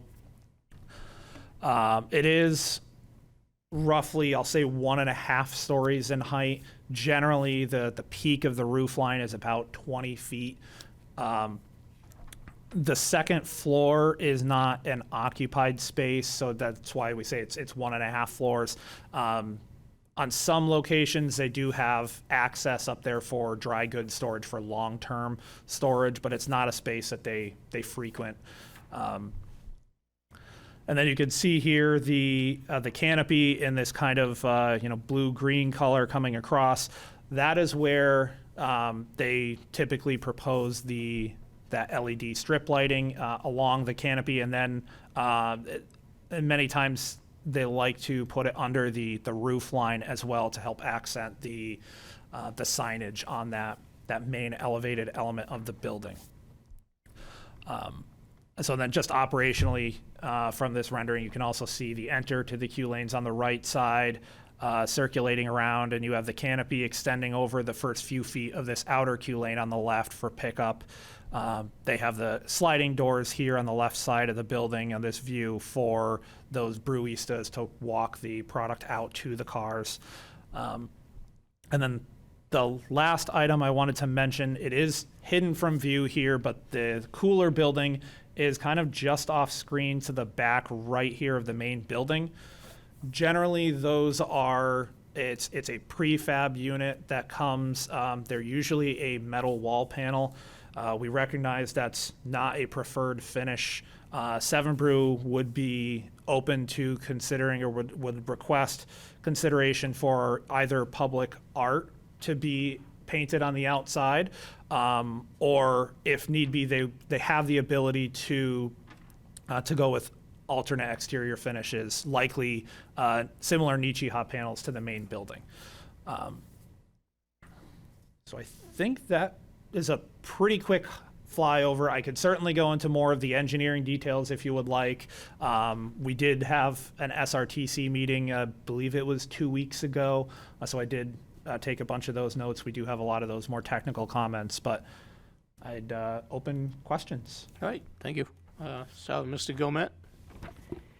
Now, you said the southbound cars coming in from the south, they're gonna enter the front parking lot here, go around the building. Are they gonna have to go back around the building and exit to the light? So if they are looking to exit southbound, yes, they will have to go back to the light to exit. Okay. Yes. Because there is a traffic island there, but Yes, and that was the point of, we really wanted to emphasize with that driveway, put an island in the middle, forcing the cars to take the right in, right out. they're actually there. moving the entrance towards the north side of the property. There is an entrance to the plaza just south.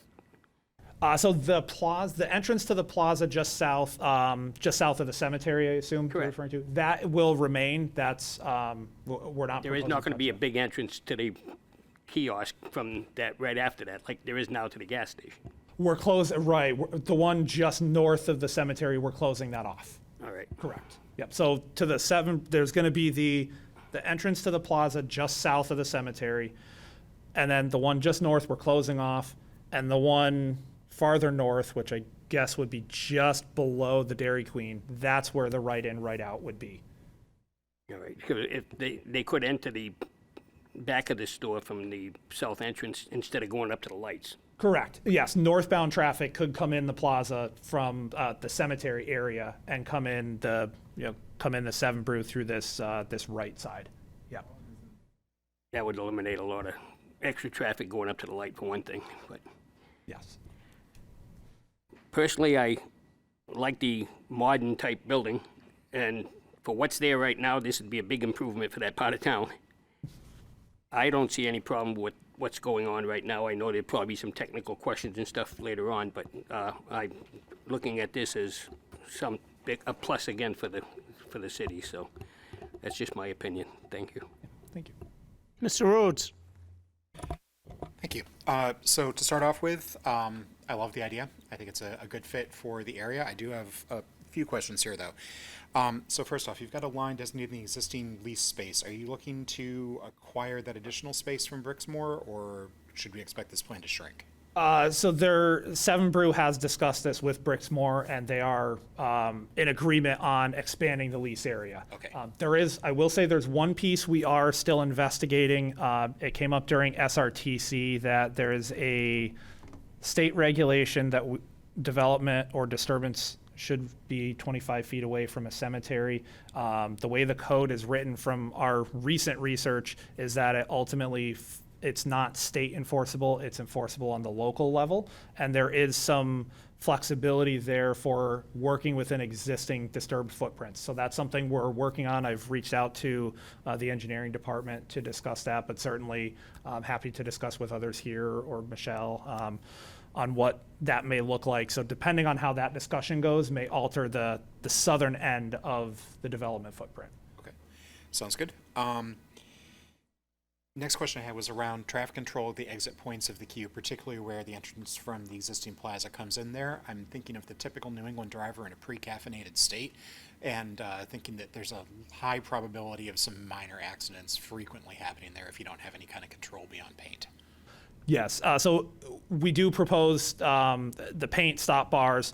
We can certainly explore other control means. It actually came up during SRTC that there may be a high volume of traffic cutting east to west through Seven Brew here, and I believe it was the police department who ultimately strongly requested we put in a speed bump here, and we are more than willing to do that. So that's something that we would implement in the permit plans. Sounds good. Glad you're thinking of that. That's very good to hear.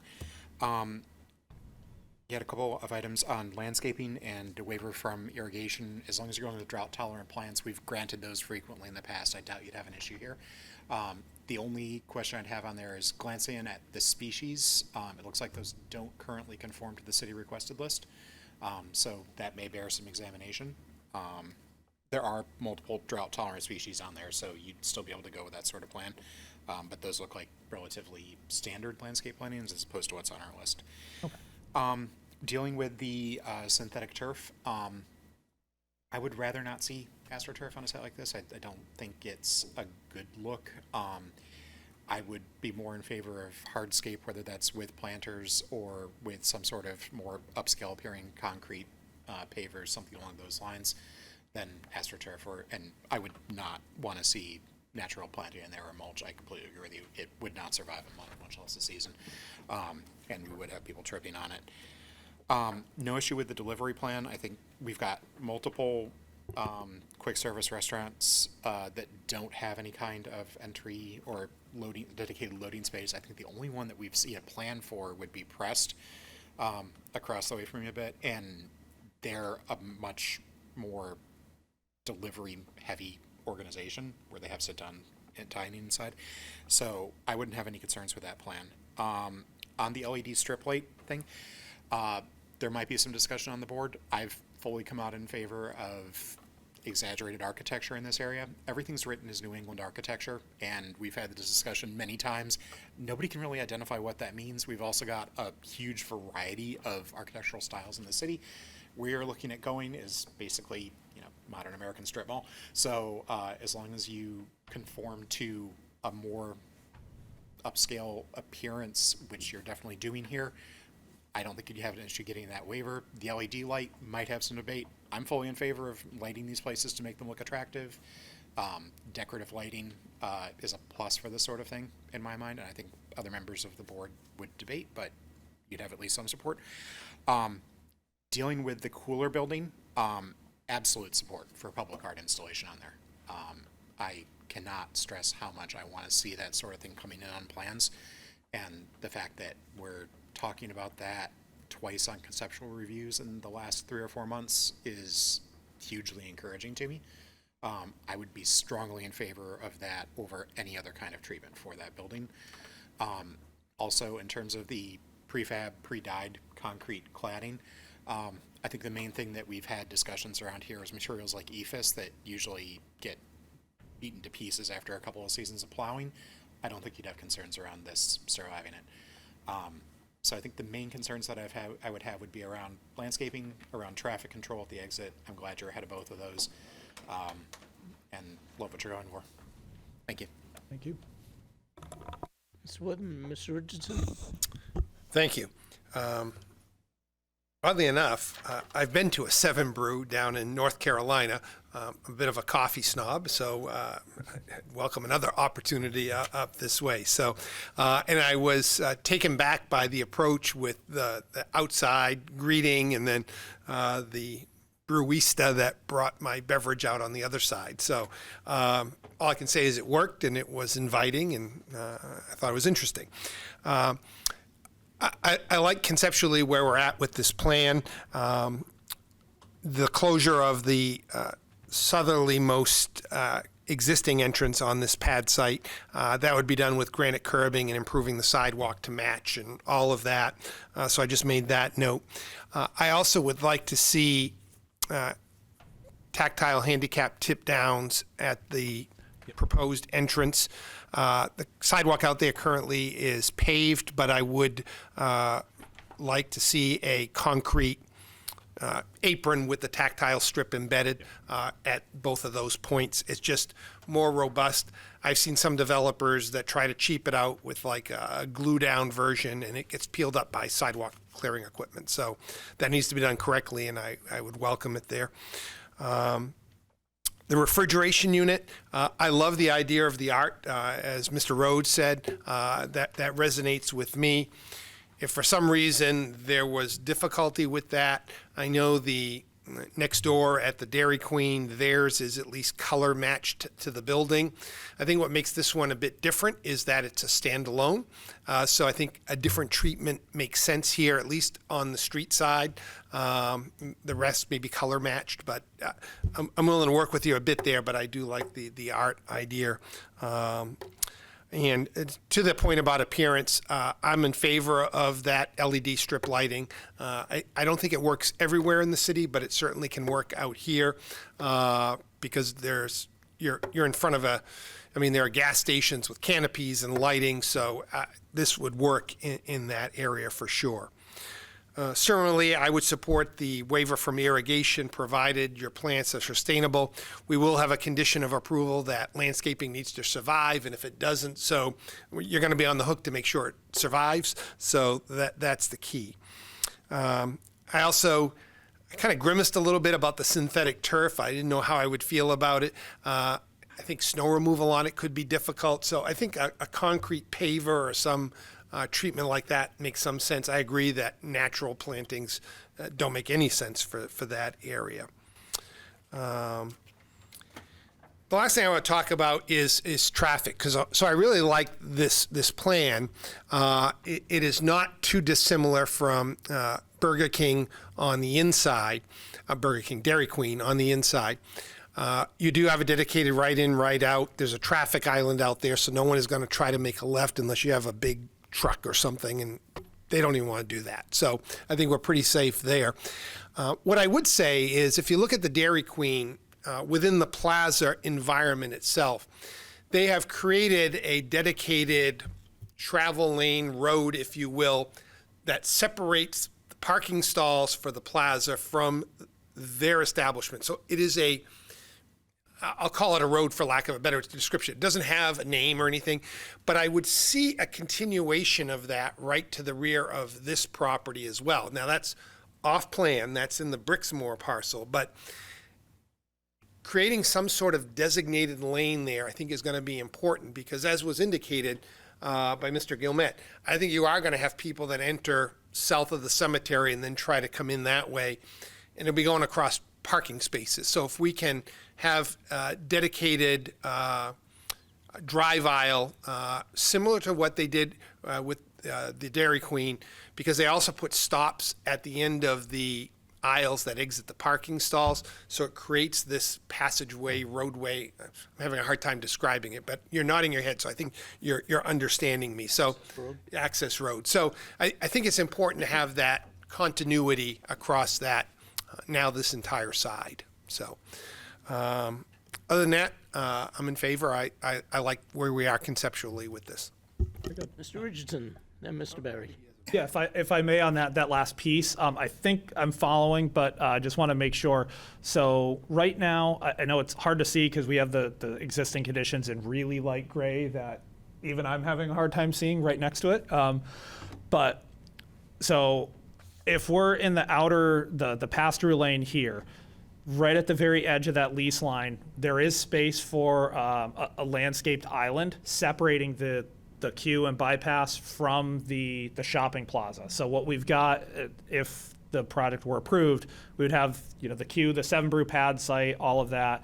Then there is, I believe it's about an 8-foot landscaped island separating the 7 Brew side from the plaza. Then a drive aisle in the plaza, and then they're parking on the other side. So I believe that would satisfy your correct, comment? as long as that drive aisle was Yes. two-way and it was somehow distinctive from the parking stalls, whether that's with paint, curbing, something. Yeah, perfect. On that same subject. That's okay. If it's the same subject, go let him. Mr. Gilmet? I know there's an island that comes in off that road that goes in about 100 feet or 200 feet beyond the back of that parking lot. If they could cut an existing road. Turn into on your that mic, please. island, You turn on your mic. if they cut an island, cut that island to make that existing road go right behind the building, instead of having to go out that 100 or 200 feet beyond the parking lot as you enter that side road, I think that would eliminate a lot of the traffic getting into the parking lot to get to that south entrance. Yes, we do actually have that. It's right at the very bottom, bottom right down here, I think where you're referring to. We are proposing to cut in a one-way aisle in so that the traffic coming in below the cemetery can cut in. We don't want that section being two-way since that cemetery entrance it's an entrance only, but we do have that cut through. Yeah, I'm familiar with I plow that parking lot all winter, so I know that if they took that island out, it would be a blessing, but. Yeah. But, no, I mean, it would eliminate a lot of traffic going into the parking lot if they could actually do that entrance. Very good. Thank you. Thank you. Mr. Richardson? Yeah, I showed this picture to my wife, who has nothing to do with planning or whatever else, and I said, what do you think of it? Her first reaction was for the safety of the people going out to deliver the product, especially the outside lane. They're crossing a lane. And I'm glad you said you plow that parking lot, but well, it was a nice little lead-in, actually. It can get pretty slippery around here in the wintertime. And she was concerned about the safety of the employees crossing over that. And for somebody that's the first word out of their mouth when they see a picture, that's an issue. I don't know how you deal with that. You probably don't have the same kind of snow conditions in the south, throughout the winter that we have up here, and freezing rain and all of that. I don't know how you deal with that, but that is an issue of concern. I don't know if you have some kind of special footing that can be put down there or have heating under that walkway so it melts. I don't know what you do about it, but I'd be worried about those employees crossing that. The other thing and I find myself saying this all the time, about the trash collection. At first I was wondering, how is that going to be picked up? Is the truck going to be going through the pass-through lane? There's no way going through the pass-through lane that truck's going to be able to make that turn to get there. You would be better off putting it straight in front of it. But now you're saying it would be coming through from the parking lot side. That's even worse. You only got about 20 feet there. Those trucks need at least a 50, 60-foot straight run. When they got the forks down and they're going in to pick that thing up, the truck itself is 40 feet long. You need some room, and there's no room for that to be picked up. So you need to look at that. Whether you cut off that corner and straighten it out, maybe that's a possibility if they're coming in from the parking lot. But the way that is, it's not going to happen. So take a look at it. Mm-hmm. Mr. Barry? Thank you, Mr. Chair. All right, so I really like this idea. I love the layout. It's going to change how the coffee game is done here. I think the competitors around here are going to be nervous. So I'm very excited to one day try their style out. I like the design of the building. I like the layout of everything. I think Mr. Richardson makes a very good point. We definitely need to be careful about safety, right? Even though it does appear to be covered, ice is a problem here, right? I really like your southerly entrance. I love that. That's my one thing, because I use that all the time if I'm going northbound on the main drag. So knowing that now you have a straight shot all the way through it, you're improving the flow for the entire site, not just for yours. Love it. The only thing that makes me sad, and this is just a personal gripe of mine, is the cemetery. I look at that cemetery and I look at the one next to Taco Bell, and I feel so sad for those folks. Their resting place is now completely encapsulated by pavement. That sucks. That's awful. I don't know who owns that cemetery. I know you spoke of it's up to the local discretion. I don't know who exactly that is, but it would be very appropriate, at least in my opinion, to align with whoever owns that parcel to try and improve the situation. Because let's be frank, those residents can't be here and they can't say no, right? So I'd love to see some form of bushes, some form of screening. Let these folks have some peace, right?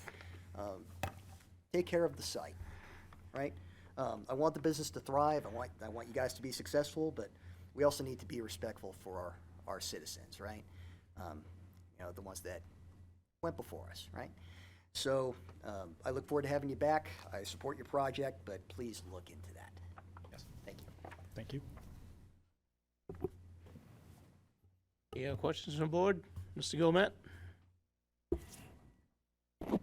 I know he's talking about the garbage pickup in the back of the building. I know that they do it for the Dairy Queen. It's on an angle. They come in off the parking lot. There's usually not an issue when they come in because there is quite a bit of room in that area. But not having it inside the picture and having it out the back, I think would be the ideal spot for that anyway. Okay. It's just, again, my opinion, so. I will share, we typically, and I'm trying to flip through the plans and see if I have it in here, but we usually provide, and it will be in the full application set, a truck turning movement showing a trash truck coming in and circulating through the site. And we do verify that the design vehicle, the trash truck in this case, can make the movement and pick up the trash.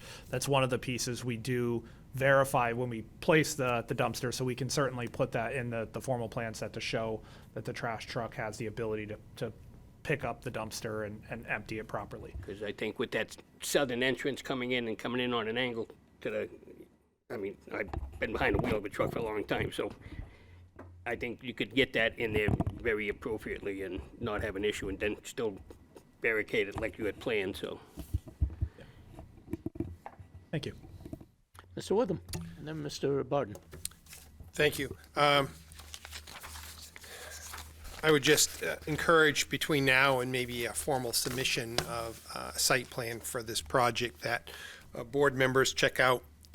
You've already indicated the Chick-fil-A model, the one down in Newington close by, to check that out and see how that flows. It is very similar to this, larger in scale, but conceptually pretty much the same thing.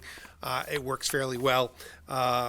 Being somewhat familiar with what they do in those establishments during inclement weather, they have special micro spikes that they put on their folks and other treatments because obviously they want to control their work comp exposure. So I think Mr. Richardson's concern is a valid one, but these organizations have figured that out. So. Mr. Barden.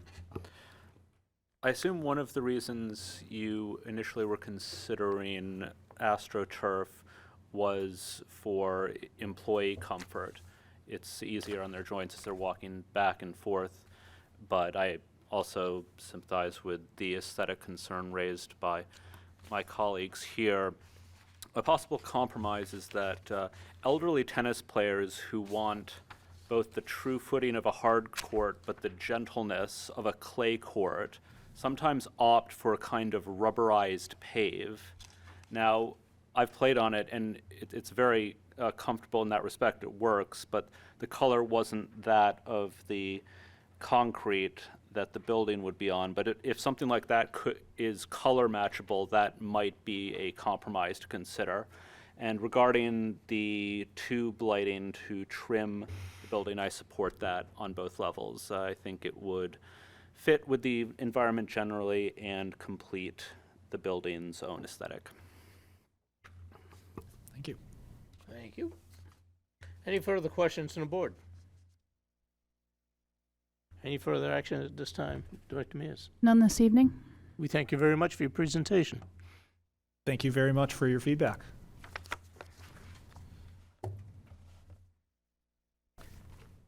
Item 4E, any new business coming before the board, Director Mears?